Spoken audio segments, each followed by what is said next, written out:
আসসালামু আলাইকুম। আমি Rehana Liza lifestyle and cooking blogger চ্যানেলে আপনাদের আরও একবার স্বাগত জানাচ্ছি।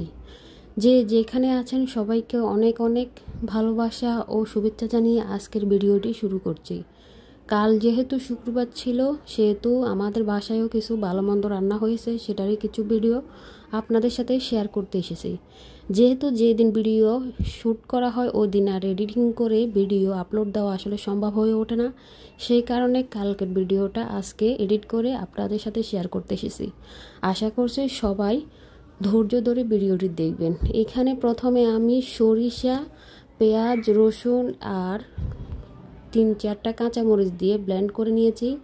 ওটার মধ্যে দিয়ে দিলাম হলুদ গুঁড়া, মরিচ গুঁড়া, ধনিয়া গুঁড়া, জিরা গুঁড়া, লবণ আর সরিষার তেল দিয়ে মেখে মাছ দিয়ে দিলাম, ইলিশ মাছ দিয়ে ওটার মধ্যে আমি এখানে কাঁচামরিচ দিয়ে দিচ্ছি। আর আমি প্রথমে যে বাটিটা নিয়েছিলাম ওইটা আসলে একটু ছোট হয়ে গেছে, সেই কারণে পরবর্তীতে বাটিটা চেঞ্জ করে নিয়েছি। তো দেখতে পাচ্ছেন এখন মাছগুলো খুব সুন্দরভাবে ঝোলের সাথে মানে মশলার সাথে খুব ভালোভাবে মিশিয়ে আবারও একটু সরিষার তেল উপর থেকে দিয়ে একটু রেস্টে রাখবো। এ পাখে আমি এখানে আজকে রান্না করব গরুর মাংস, সেজন্য একসাথে ব্লেন্ড করে নিয়েছিলাম আদা এবং রসুন বাটা।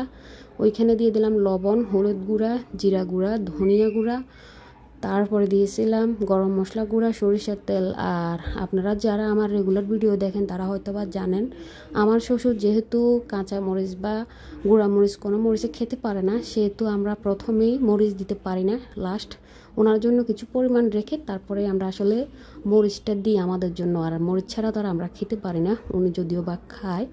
এই তো দেখতে পাচ্ছেন একটা হাঁড়ির মধ্যে দিয়ে দিলাম পানি দিয়ে একটা স্ট্যান্ডার দিয়ে ওটার মধ্যে বাটিটা বসিয়ে ঢাকনাটা দিয়ে আমি ছিদ্রটা বন্ধ করে দিলাম। দিয়ে প্রায় 1 ঘন্টার বেশি আমি রান্না করেছি। আমার মনে হয়েছে যে কি আধা ঘন্টা 40 মিনিটে মাছটা আসলে প্রপারলি কুক হয় না, সেই কারণে আমি পুরো 1.5 ঘন্টার মতো রান্না করে নিয়েছি। দেখতে পারছেন কালারটা অনেক সুন্দর এসেছে আর খেতেও মাশাআল্লাহ অনেক মজা হয়েছে। কালারটা দেখে আসলে বোঝা যাচ্ছে। আর গ্রেভিটাও দেখেন কত সুন্দর হয়েছে। তো এই দিক থেকে একটা মাছ আপনাদেরকে উঠিয়ে দেখিয়েও দিচ্ছি আসলে দেখতে কতটা চমৎকার কালার হয়ে এসেছে, খুবই সুন্দর একটা কালার। আর এই পাশ থেকে আমি কড়াইয়ের মধ্যে দিয়ে দিলাম সাদা তেল, দিয়ে ওটার মধ্যে গোটা গরম মশলাগুলো দিয়ে আমি আগে থেকে ম্যারিনেট করা মাংসটা দিয়ে দিলাম, দিয়ে খুব সুন্দরভাবে কষিয়ে নেব।